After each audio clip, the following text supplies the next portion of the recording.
I'd like to tell you about the strangest secret in the world. Some years ago, the late Nobel Prize-winning Dr. Albert Schweitzer was being interviewed in London, and a reporter asked him, "Doctor, what's wrong with men today?" And the great doctor was silent a moment, and then he said, "Men simply don't think." It's about this that I want to talk with you. We live today in a golden age. This is an era that man has looked forward to, dreamed of, and worked toward for thousands of years. But since it's here, we pretty well take it for granted. We in America are particularly fortunate to live in the richest land that ever existed on the face of the earth, a land of abundant opportunity for everyone. But you know what happens? Well, let's take 100 men who start even at the age of 25. Do you have any idea what will happen to those men by the time they're 65? These 100 men who all start even at the age of 25 believe they're going to be successful. If you ask any one of these men if he wanted to be a success, he'd tell you he did. And you'd notice that he was eager toward life, that there was a certain sparkle to his eye, an erectness to his carriage, and life seemed like a pretty interesting adventure to him. But by the time they're 65, 1 will be rich. 4 will be financially independent. 5 will still be working. 54 will be broke. Now think a moment. Out of the 100, only 5 make the grade. Now why do so many fail? What has happened to the sparkle that was there when they were 25? What's become of the dreams, the hopes, the plans? And why is there such a large disparity between what these men intended to do and what they actually accomplished? When we say about 5% achieve success, we have to define success. And here's the best definition I've ever been able to find. Success is the progressive realization of a worthy ideal. If a man is working toward a predetermined goal and knows where he's going, that man is a success. If he's not doing that, he's a failure. Success is the progressive realization of a worthy ideal. Rollo May, the distinguished psychiatrist, wrote a wonderful book called Man's Search for Himself. And in this book he says, the opposite of courage in our society is not cowardice. It is conformity. And there you have the trouble today. It's conformity, people acting like everyone else without knowing why, without knowing where they're going. Now think of it. In America right now, there are over 18 million people 65 years of age and older. And most of them are broke. They're dependent on someone else for life's necessities. Now, we learn to read by the time we're 7. We learn to make a living by the time we're 25. Usually by that time, we're not only making a living, we're supporting a family. And yet, by the time we're 65, we haven't learned how to become financially independent in the richest land that has ever been known. Why? We conform. And the trouble is that we're acting like the wrong percentage group, the 95 who don't succeed. Now, why do these people conform? Well, they really don't know. These people believe that their lives are shaped by circumstances, by things that happen to them, by exterior forces. They're outer-directed people. A survey was made one time that covered a lot of men, working men, and these men were asked, "Why do you work? Why do you get up in the morning?" 19 out of 20 had no idea. If you ask them, they'll say, well, everyone goes to work in the morning, and that's the reason they do it, because everyone else is doing it. Now let's get back to our definition of success. Who succeeds? The only person who succeeds is the person who is progressively realizing a worthy ideal. He's the person who says, I'm going to become this, and then begins to work toward that goal. I'll tell you who the successful people are. A success is the school teacher who's teaching school because that's what he or she wants to do. The success is the woman who's a wife and mother because she wanted to become a wife and mother and is doing a good job of it. The success is the man who runs the corner gas station because that was his dream. That's what he wanted to do. The success is the successful salesman who wants to become a top-notch salesman and grow and build with his organization. A success is anyone who is doing deliberately a predetermined job because that's what he decided to do deliberately. But only 1 out of 20 does that. That's why today there isn't really any competition unless we make it for ourselves. Instead of competing, all we have to do is create. You know, for 20 years, I looked for the key which would determine what would happen to a human being. Was there a key I wanted to know which would make the future a promise that we could foretell to a large extent? Was there a key that would guarantee a person's becoming successful if he only knew about it and knew how to use it? Well, there is such a key, and I found it. Have you ever wondered why so many men work so hard and honestly without ever achieving anything in particular, and others don't seem to work hard and yet seem to get everything? They seem to have the magic touch. You've heard them say that about someone. Everything he touches turns to gold. And have you ever noticed that a man who becomes successful tends to continue to become successful? And on the other hand, have you noticed how a man who's a failure tends to continue to fail? Well, it's because of goals. Some of us have goals, some don't. People with goals succeed because they know where they're going. It's that simple. Think of a ship leaving a harbor, and think of it with the complete voyage mapped out and planned. The captain and crew know exactly where it's going and how long it'll take. It has a definite goal. Now, 9,999 times out of 10,000, it will get to where it started out to get. Now let's take another ship, just like the first, only let's not put a crew on it or a captain at the helm. Let's give it no aiming point, no goal, no destination. We just start the engines and let it go. I think you'll agree with me that if it gets out of the harbor at all, it will either sink or wind up on some deserted beach, a derelict. It can't go anyplace because it has no destination and no guidance, and it's the same with a human being. Take the salesman, for example. There's no other person in the world today with the future of a good salesman.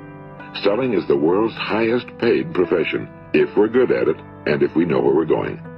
Every company needs top-notch salesmen, and they reward those men. The sky's the limit for them. But how many can you find? Someone once said the human race is fixed, not to prevent the strong from winning, but to prevent the weak from losing. The American economy today can be likened to a convoy in time of war. The entire economy is slowed down to protect its weakest link, just as the convoy had to go at the speed that would permit its slowest vessel to remain in formation. That's why it's so easy to make a living today. It takes no particular brains or talent to make a living and support a family today. So we have a plateau of so-called security, if that's what a person's looking for. But we do have to decide how high above this plateau we want to aim. Now let's get back to the strangest secret in the world, the story that I wanted to tell you today. Why do men with goals succeed in life and men without them fail? Well, let me tell you something which, if you really understand it, will alter your life immediately. If you understand completely what I'm going to tell you from this moment on, your life will never be the same again. You will suddenly find that good luck just seems to be attracted to you. The things you want just seem to fall in line, and from now on you won't have the problems, the worries, the gnawing lump of anxiety that perhaps you've experienced before. Doubt, fear, well, they'll be things of the past. Here's the key to success and the key to failure. We become what we think about. Now let me say that again. We become what we think about. Throughout all history, the great wise men and teachers, philosophers and prophets have disagreed with one another on many different things. It's only on this one point that they are in complete and unanimous agreement. Listen to what Marcus Aurelius, the great Roman emperor, said. A man's life is what his thoughts make of it. Disraeli said this, everything comes if a man will only wait. I've brought myself by long meditation to the conviction that a human being with a settled purpose must accomplish it, and that nothing can resist a will that will stake even existence for its fulfillment. Ralph Waldo Emerson said this, a man is what he thinks about all day long. William James said, the greatest discovery of my generation is that human beings can alter their lives by altering their attitudes of mind. And he also said, we need only in cold blood act as if the thing in question were real, and it will become infallibly real by growing into such a connection with our life that it will become real. It will become so knit with habit and emotion that our interest in it will be those which characterize belief. He also said, if you only care enough for a result, you will almost certainly attain it. If you wish to be rich, you will be rich. If you wish to be learned, you will be learned. If you wish to be good, you will be good. Only you must then really wish these things and wish them exclusively, and not wish at the same time 100 other incompatible things just as strongly. In the Bible, you read in Mark 9:23, if thou canst believe, all things are possible to him that believeth. My old friend Dr. Norman Vincent Peale put it this way, this is one of the greatest laws in the universe. Fervently do I wish I had discovered it as a very young man. It dawned upon me much later in life, and I found it to be one of the greatest, if not my greatest discovery outside of my relationship to God. The great law, briefly and simply stated, is that if you think in negative terms, you will get negative results. If you think in positive terms, you will achieve positive results. That is the simple fact, he went on to say, which is at the basis of an astonishing law of prosperity and success. In 3 words, believe and succeed. William Shakespeare put it this way: our doubts are traitors and make us lose the good we oft might win by fearing to attempt. George Bernard Shaw said, people are always blaming their circumstances for what they are. I don't believe in circumstances. The people who get on in this world are the people who get up and look for the circumstances they want, and if they can't find them, make them. Well, that's pretty apparent, isn't it? And every person who discovered this for a while believed that he was the first one to work it out. We become what we think about. Now, it stands to reason that a person who's thinking about a concrete and worthwhile goal is going to reach it, because that's what he's thinking about, and we become what we think about. Conversely, the man who has no goal, who doesn't know where he's going, and whose thoughts must therefore be thoughts of confusion and anxiety and fear and worry, becomes what he thinks about. His life becomes one of frustration and fear and anxiety and worry. And if he thinks about nothing, he becomes nothing. Now, how does it work? Why do we become what we think about? Well, I'll tell you how it works as far as we know. Now, to do this, I want to tell you about a situation that parallels the human mind. Suppose a farmer has some land, and it's good fertile land. Now, the land gives the farmer a choice. He may plant in that land whatever he chooses. The land doesn't care. It's up to the farmer to make the decision. Now, remember, we're comparing the human mind with the land because the mind, like the land, doesn't care what you plant in it. It will return what you plant, but it doesn't care what you plant. Now, let's say that the farmer has 2 seeds in his hand. One is a seed of corn. The other is nightshade, a deadly poison. He digs 2 little holes in the earth and he plants both seeds, one corn, the other nightshade. He covers up the holes, waters, and takes care of the land, and what will happen? Invariably, the land will return what's planted. As it's written in the Bible, as ye sow, so shall ye reap. Now remember, the land doesn't care. It'll return poison in just as wonderful abundance as it will corn. So up come the 2 plants, one corn, one poison. Now, the human mind is far more fertile, far more incredible and mysterious than the land, but it works the same way. It doesn't care what we plant. Success, failure. A concrete, worthwhile goal, or confusion. Misunderstanding, fear, anxiety, and so on. But what we plant, it must return to us. You see, the human mind is the last great unexplored continent on Earth. It contains riches beyond our wildest dreams. It will return anything we want to plant. Now, you might say, well, if that's true, why don't people use their minds more? Well, I think they figured out an answer to that one, too. Our mind comes as standard equipment at birth. It's free, and things that are given to us for nothing we place little value on. Things that we pay money for, we value. The paradox is that exactly the reverse is true. Everything that's really worthwhile in life came to us free. Our minds, our souls, our bodies, our hopes, our dreams, our ambitions, our intelligence, our love of family and children and friends and country, all these priceless possessions are free. But the things that cost us money are actually very cheap and can be replaced at any time. A good man can be completely wiped out and make another fortune. He can do that several times. Even if our home burns down, we can rebuild it. But the things we got for nothing, we can never replace. The human mind isn't used because we take it for granted. Familiarity breeds contempt. It can do any kind of job we assign to it, but generally speaking, we use it for little jobs instead of big, important ones. Universities have proved that most of us are operating on about 10% or less of our abilities. So decide now, what is it you want?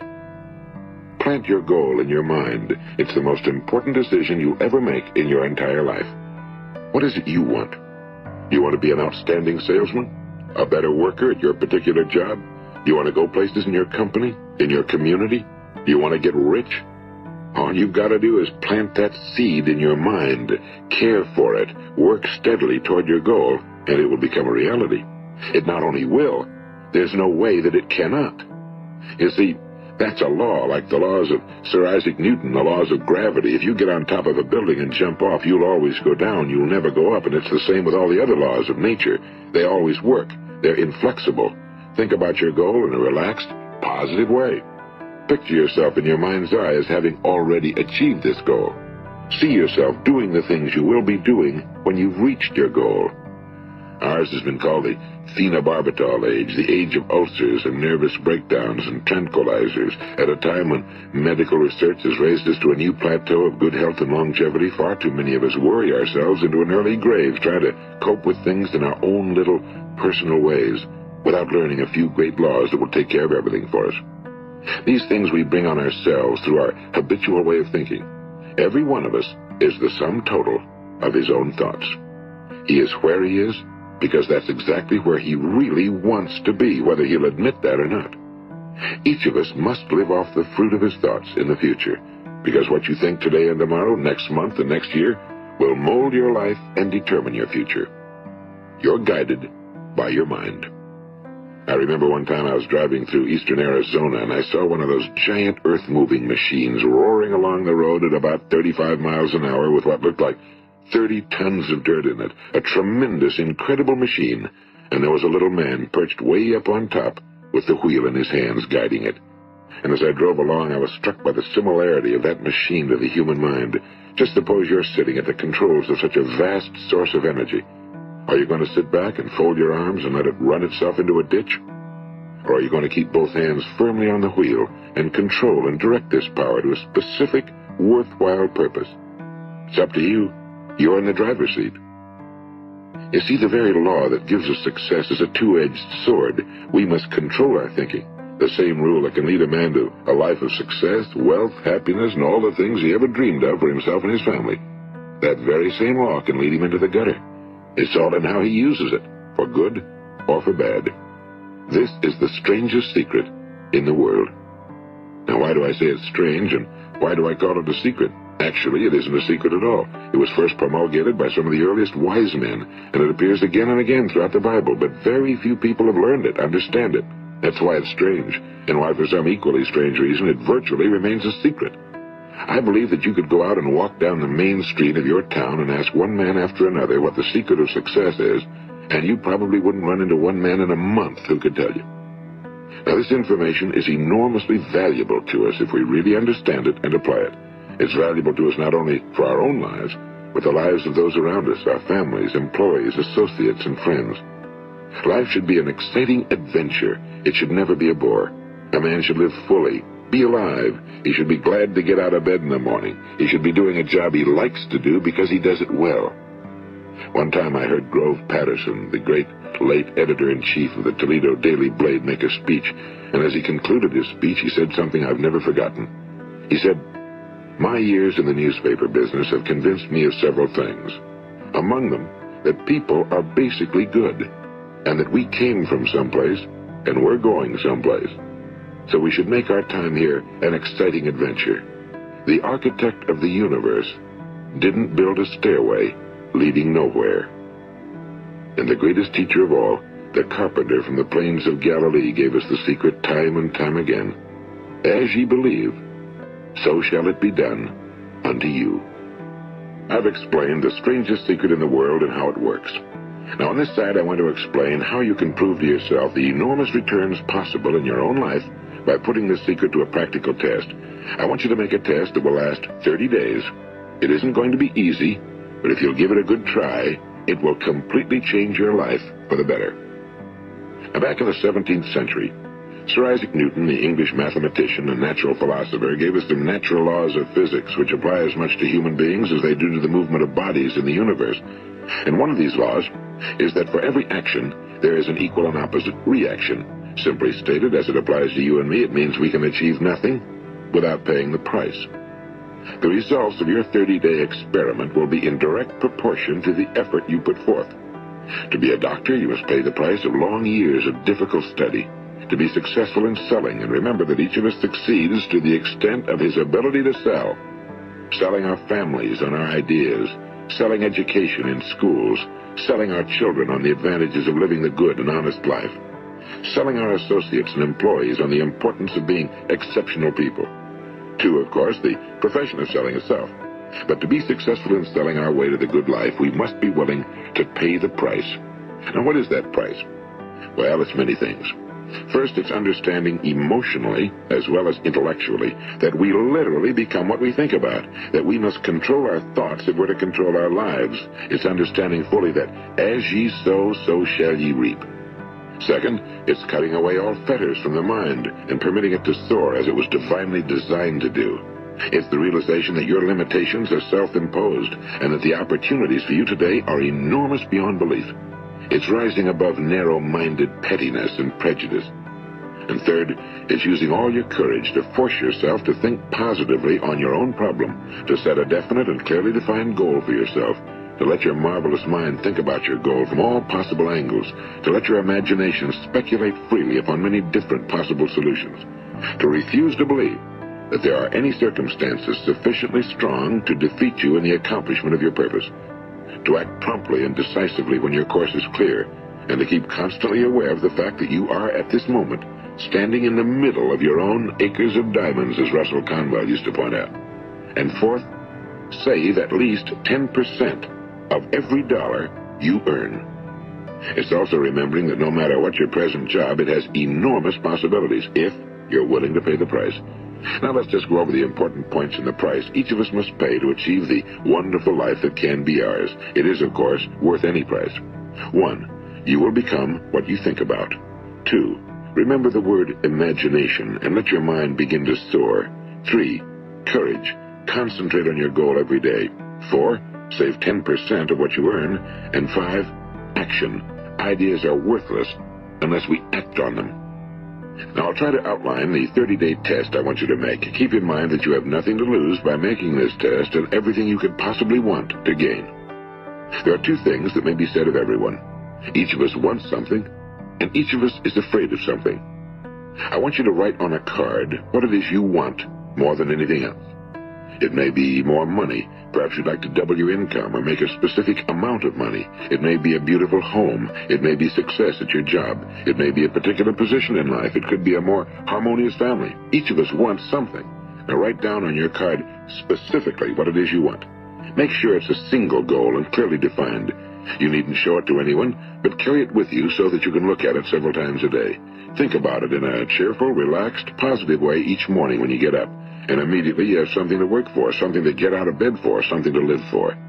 Look at it every chance you get during the day and just before going to bed at night. And as you look at it, remember that you must become what you think about, and since you're thinking about your goal, you realize that soon it will be yours.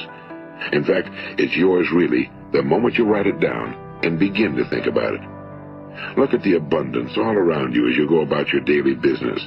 You have as much right to this abundance as any other living creature. It's yours for the asking. Now we come to the difficult part. Difficult because it means the formation of what is probably a brand new habit, and new habits are not easily formed. Once formed, however, it will follow you for the rest of your life. Stop thinking about what it is you fear.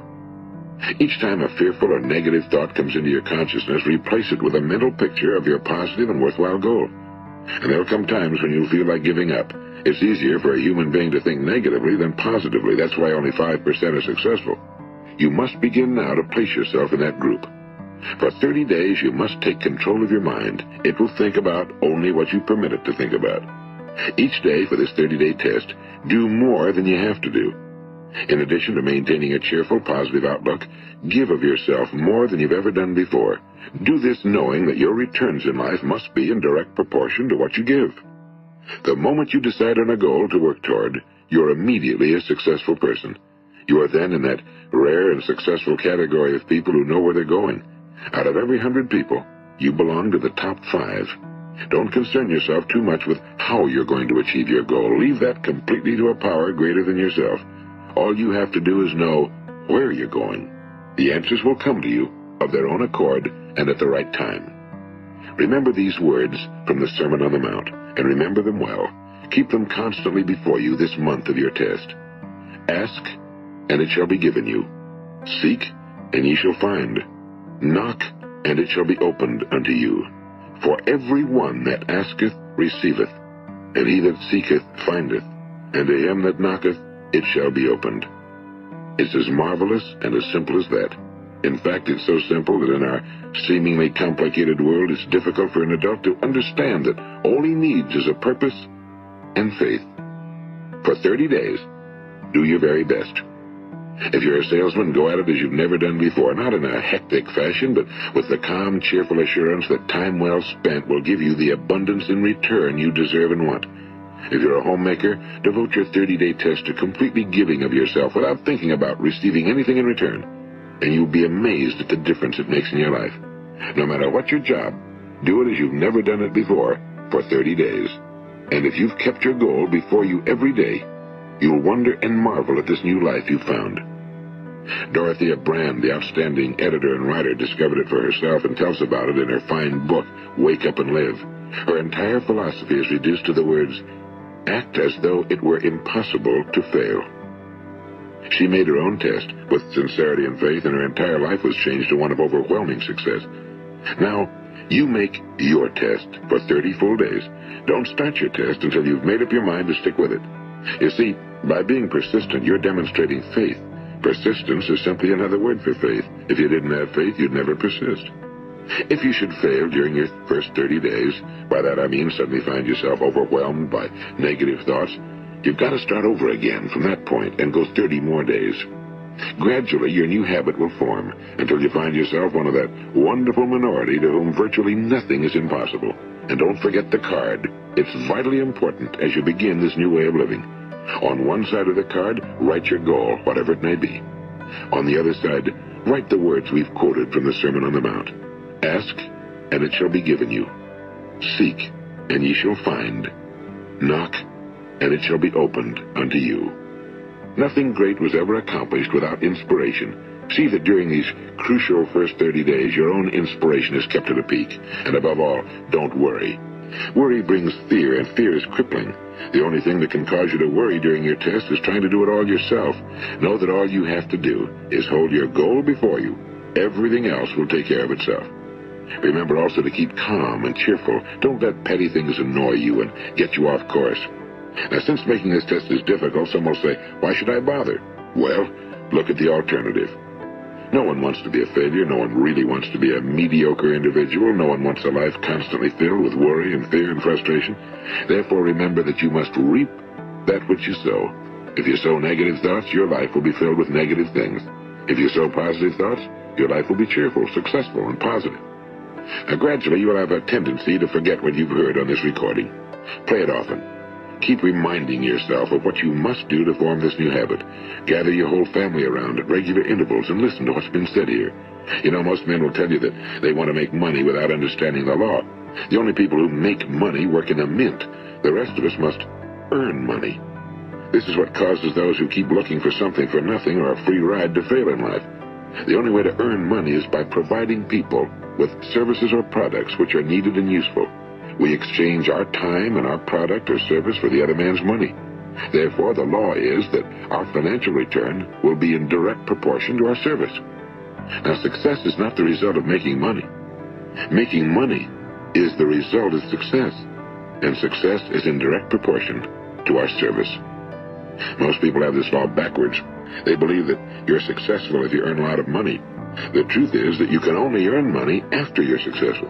It's like the story of the man who sat in front of the stove and said to it, give me heat, and then I'll add the wood. How many men and women do you know, or do you suppose there are today, who take the same attitude toward life? There are millions. We've got to put the fuel in before we can expect heat.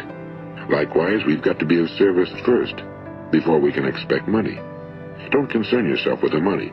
Be of service, build, work, dream, create. Do this and you'll find there's no limit to the prosperity and abundance that will come to you.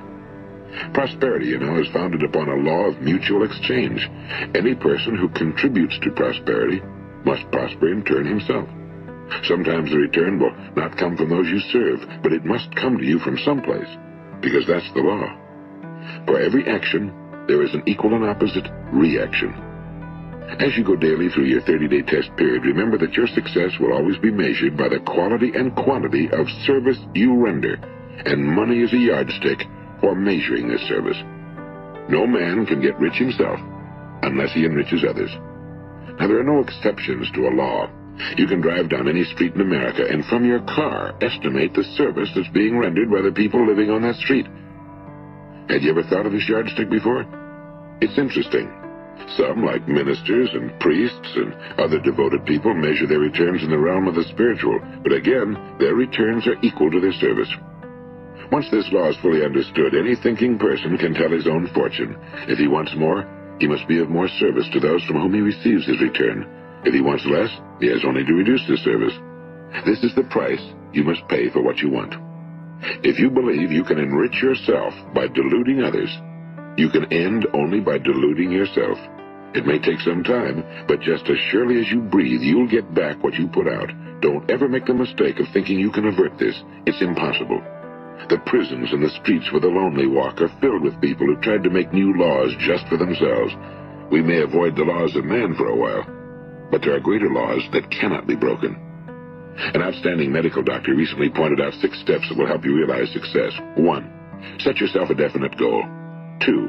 Quit running yourself down. 3.